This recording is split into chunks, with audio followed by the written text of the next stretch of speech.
Selamat siang. Assalamualaikum warahmatullahi wabarakatuh. Saya di sini Rodoto Nafisah dari S1 tingkat 3A semester 6. Di sini saya akan menjelaskan tentang penilaian kualitas pelayanan keperawatan dengan pendekatan penilaian kinerja. Jadi definisi dari kinerja dulu pertama ya.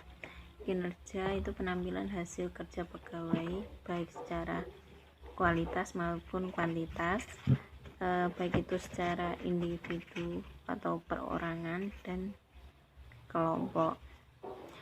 Selain itu, kalau penilaian kinerja itu suatu alat ukur yang dipercaya oleh manajer perawat dalam mengontrol sumber daya manusia dan produktivitasnya. Lalu prinsip-prinsip penilaian.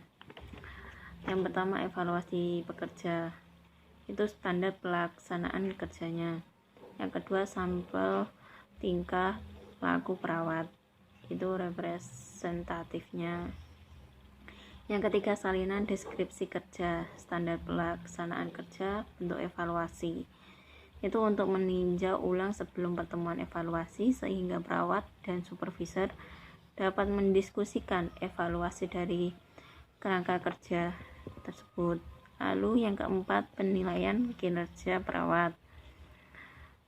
Itu dimana pelaksanaannya sudah memuaskan atau belum, apa ada yang perlu diperbaiki atau tidak. Lalu yang kelima, manajer sebaiknya menjelaskan area yang diprioritaskan. Yang keenam, pertemuan evaluasi itu dilakukan oleh perawat dan manajer pada waktu dan area yang cocok. Yang ketujuh, laporan evaluasi itu disusun oleh manajer dengan terencana supaya perawat tidak tahu hasil kinerjanya itu sedang dievaluasi. Lalu manfaatnya itu dari penilaian kualitas pelayanan tadi itu meningkatkan prestasi kerja.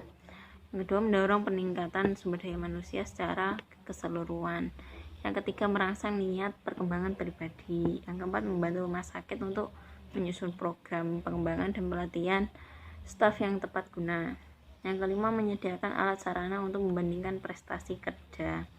Dan terakhir, mempererat hubungan antara atasan dan bawahan. Proses kegiatan penilaian kinerja. Yang pertama, merumuskan tanggung jawab dan tugas apa yang dicapai oleh staf keperawatan. Yang kedua, menyepakati sasaran kerja dalam bentuk hasil yang harus dicapai oleh karyawan untuk kurun waktu tertentu dengan penempatan standar prestasi dan tolak ukur yang telah ditetapkan. Yang ketiga, melakukan monitoring, koreksi, pemberian kesempatan serta bantuan yang diperlakukan oleh stafnya. Yang keempat, menilai prestasi kerja staf dengan cara membandingkan prestasi yang telah dicapai sebelumnya dan standar tolak ukur yang telah ditetapkan. Yang terakhir, memberikan umpan balik kepada staf atau karyawan yang telah dinilai.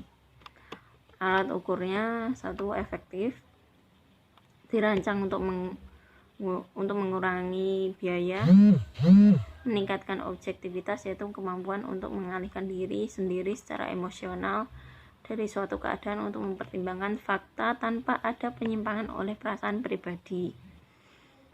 Lalu menjamin keabsahan dan ketahanan. Jenis alat evaluasi pelaksanaan kerja perawat. Yang pertama, laporan bebas. Jadi manajer atau pemimpin itu diminta memberikan komentar kepada bawahannya dalam jangka waktu tertentu, karena tidak ada petunjuk yang harus dievaluasi, jadi penilaian cenderung tidak sah. Lalu objektif karena penilaiannya berfokus pada salah satu masalah, satu aspek saja. Yang kedua, checklist pelaksanaan kerja. Itu checklist terdiri dari daftar kriteria pelaksanaan kerja untuk tugas yang paling penting dalam deskripsi kerja karyawan.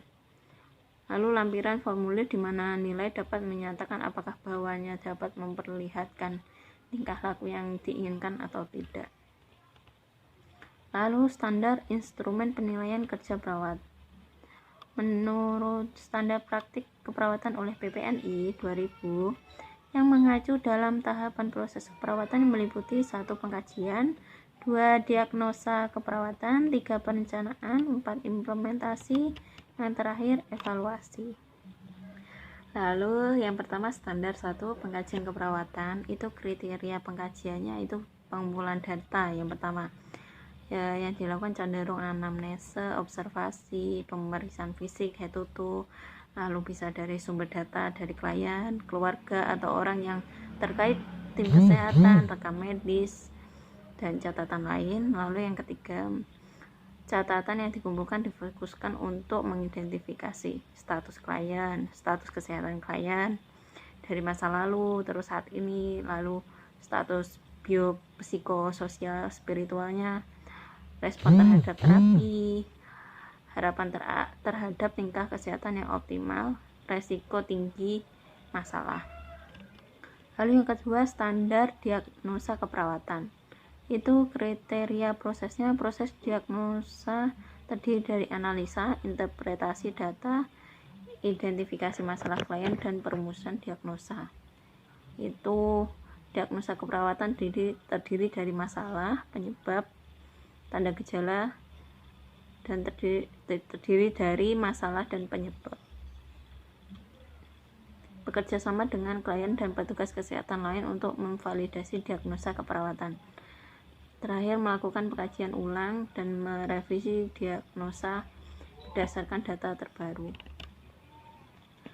Yang ketiga, perencanaan keperawatan. Itu kriterianya meliputi perencanaan terdiri dari penetapan prioritas masalah, tujuan, rencana, tindakan keperawatan. Lalu bekerja sama dengan klien dalam menyusun rencana tindakan keperawatan. Lalu perencanaan bersifat individual sesuai dengan kondisi atau kebutuhan klien.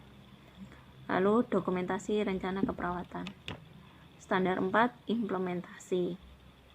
Kriteria proses meliputi bekerja sama dengan klien, PHSP, lalu kolaborasi dengan tim medis dalam pemberian obat seperti analgetik, antipiretik, lalu melakukan tindakan keperawatan untuk mengatasi kesehatan klien seperti tirah baring, lalu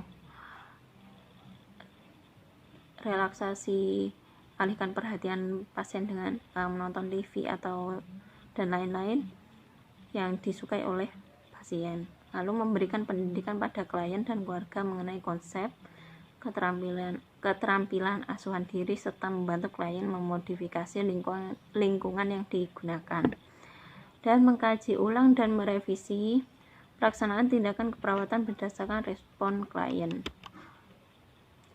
Standar 5, evaluasi keperawatan. Itu kriterianya menyusun perencanaan evaluasi hasil dari intervensi secara komprehensif, tepat waktu, dan terus-menerus, menggunakan data dasar dan respon klien dalam mengukur perkembangan ke arah pencapaian tujuan, memvalidasi dan menganalisis data baru dengan teman sejawat, bekerjasama dengan klien keluarga untuk memodifikasi perencanaan. Lalu masalah dalam penilaian pelaksanaan kerja. Satu, pengaruh whole fact adalah tendensi untuk menilai pelaksanaan kerja bawahnya terlalu tinggi karena salah satu alasan. Misalnya, pegawai yang dekat dengan penilai atau keluarga dekat akan mendapat nilai tinggi, sedangkan sebaliknya pegawai yang sering menyatakan pendapat yang tidak sesuai akan mendapat nilai yang rendah. Lalu pengaruh herd, yaitu cenderung untuk menilai pegawai lebih rendah dari pelaksana kerja yang sebenarnya karena alasan tertentu. Misal, seorang pegawai cenderung menerima penilaian lebih rendah dari yang semestinya telah dilakukan, telah melakukan kesalahan terhadap perawatan pasien.